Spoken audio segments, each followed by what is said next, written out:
Hello everyone, my name is Don Wall.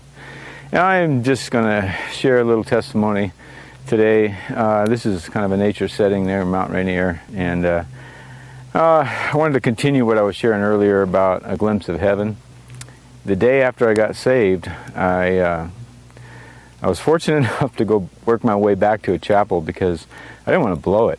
I mean, I had caused myself a lot of grief and sin, and I knew how deadly that was as far as my spirit, my attitude, and I don't know, just being out here in nature, I want to record all of that happened because people have asked me to share this, and I don't know, I guess it's pretty impactful. When I first became a Christian, you know, God gave me a glimpse of heaven, and I thought everybody got that. I just thought it was natural. It was after about a year I realized maybe that wasn't the case. But so I worked my way back to a chapel, and I remember it was the second day, and I asked God, wow, I am so energized, and I am feeling so tremendous right now and powerful, and I just wish the whole army could get saved. I mean, if the American army got saved, the Russians couldn't, you know, defeat us no matter what. It was like, that was the Cold War era, 1983, and, you know, that was my thinking at the time. And God, you know, He says, can you trust me? And I'm like, yeah, I just gave You my whole heart for the first time ever. I mean, I committed to follow You no matter what. I committed my heart to You. I don't care what people think of me. I know You're a true love. And so He said, come forward, and I worked my way down to the altar again in a different chapel, but nobody was really around. But I kneeled, and next thing I know, it's like my spirit had left my body. I had an out-of-body experience. And I couldn't tell you if it was 2 minutes, 20 minutes, 2 hours. Seemed like 2 hours, but I know when I came back to my body, it had not moved one iota. I mean, it was exactly like I left it. And, you know, it's kind of like C.S. Lewis Narnia series or something, but I know it was seeing a lot of things in heaven. And I guess that's really what I want to share. You know, I asked God about the army, and the first thing I see is there's these like generals and stuff. They were surrounded this war table like thing, strategy table. And so they're making their plans and their plots and everything, and they're moving all their army and their assets, and as I'm watching this, I'm realizing that they're looking at each other, and it was as if they needed to impress each other. It was their number one goal. It wasn't so much winning this war, it was showing off their skills. And I'm looking at it, I'm thinking, and it's like it dawned on me that this is all irrelevant. Moving these pieces around, these armies, bunches of people, and it was like the Lord was saying, these wars on earth are irrelevant compared to the spirit world. And there's a real warfare going on in the heavens. It's angels versus the demons and the devils and all Satan and his armies trying to overcome God. But that's the real warfare, but it's about people's souls, not just their lives on earth, but their souls for eternity. And I remember as I'm watching this, it's like not just army, but it's the same in business and corporations, and you know, people who are striving at the top of the ladder to try to impress others and prove themselves. It's because they need that public affection from men. It's as if they don't have that love that I shared about earlier, about, you know, that vulnerableness, that openness, that realize they need to be loved, and they want to love others freely and openly, and that's their heart, and that's what makes life tick for them. And if you don't have that, if you haven't found that connection and realization in yourself, you know, you're left with a lot of insecurity. And these generals were all about looking for security through their works.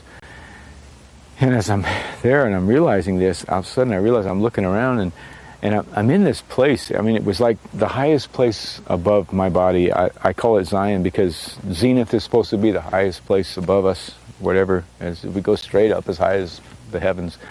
And all I could think is that, you know, I'm looking around and I'm realizing that we're not breathing. We don't need to breathe. I'm in this heavenly place, and, you know, there's an atmosphere, but we don't need to breathe, and our bodies are perfect. We're in the prime of our life. It's like there's no imperfection. Everything, any disease or problem that you've had in this life, your heavenly body is perfect. And we don't have any sin nature whatsoever. It is totally gone, and you don't struggle with that at all. Your heart for others is totally pure, and you want to bless others constantly. It's like your nature.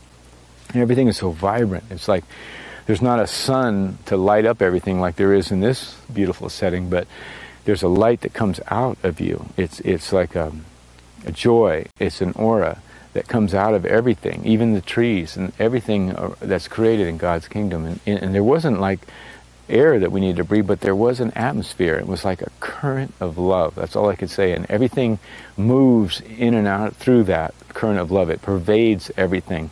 And it's God's presence. And God is right beside us all the time. His presence is right there, and He's not bothering us. He's not overbearing or anything. But if you have a question, if you want to know something, He doesn't make you go study it in a book or something. He gives you the answer right there, because He delights in sharing all that He is with you. And the more you know of Him, it's the deeper bond that you get. You know, it's a deeper love and bond. And so, you know, the first reaction when you see somebody in heaven, it's like you want to bless them. You want to, you know, tell a joke or give them a compliment or tell them a story or things that, you know, would lift them up. And that's everybody's first desire. And everybody's doing that. You know, it's like everybody also is receiving that. And so from there, I remember if I wanted to go someplace with people, I just went, translated in the spirit or something. You didn't need wings to fly. You were gone. And everything was so beautiful, the fields and green things. And I remember being by a river at one point, and I'm standing with people that know me and that I love. I don't know them, but we're singing songs, and I didn't know, you know, anything that time, but I guess they were praise songs, and it just felt so good and so natural. And everybody was just, you know, one heart. And I remember even meeting ancestors like that knew me from way, way back generations, and they were like giving me big hugs. We knew you could make it. We knew you'd give your heart to Jesus. You know, we knew we loved you, and we've been praying for you. And there was different levels. Sometimes it was like our bodies were transparent, and sometimes they were, you know, it was just different bodies for different levels. But it was all you. It was your personality. And I know there's so much. God shared personal information. I asked some questions about that I was struggling with things. I remember one time I asked him about Satan. You know, why is Satan guy? Why do we have to deal with all that suffering? Why is he allowed to be out there? And God showed me it was like lamps. There was lamps, you know, heavenly lamps, and if you turn a switch, the lamp comes on. Well, God was looking for love. He was looking for a deep, deep, deep relational love that is way more than just you know, an unanimated thing can create. And it's like the angels, even though they were spectacular and way above us in their state of being, they were still like robots. They didn't have the ability to love God. If God said, love me, they say, okay, we love you. But it wasn't real. There was no depth to it. He wanted the kind of love like you're walking hand in hand through a park with a friend, and if a danger was to arise, you would immediately, without thinking, lay down your life to protect your friend, you know, and your friend would have that same desire. And it was like that kind of connection is what God is after. It's more precious than anything else that He has created. And so, at the risk of all of His creation, He has to give out free will to allow people to choose, or angels to choose, what they're going to live for or what they're going to die for, how they're going to express their love. And to do that, in giving out free love, it's like some of the angels just blew it right off the bat. It was, you know, you can take that opportunity to love, and you can extend it to somebody else, and you can express your need to love them and tell them how much you appreciate them and care about them, and then if that love responds and comes back to you, it's so wonderful, it's so fulfilling.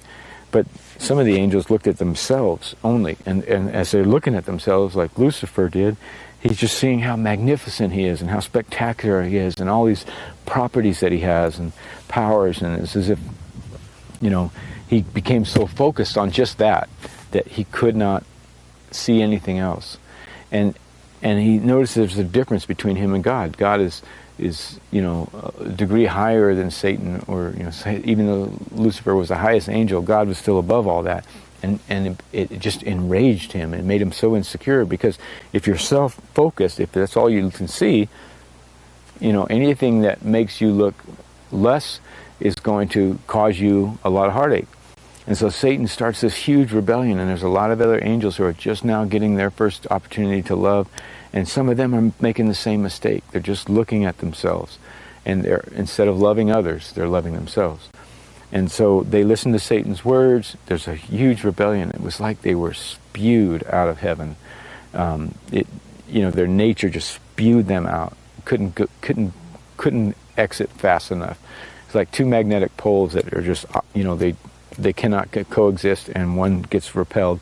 That's about what, Jesus said he saw Satan fall like lightning. That's sort of what I saw there from the heavenly perspective. And it was, all Satan can think of is trying to take over God, because that's the one person above him. So God could have destroyed them all right there.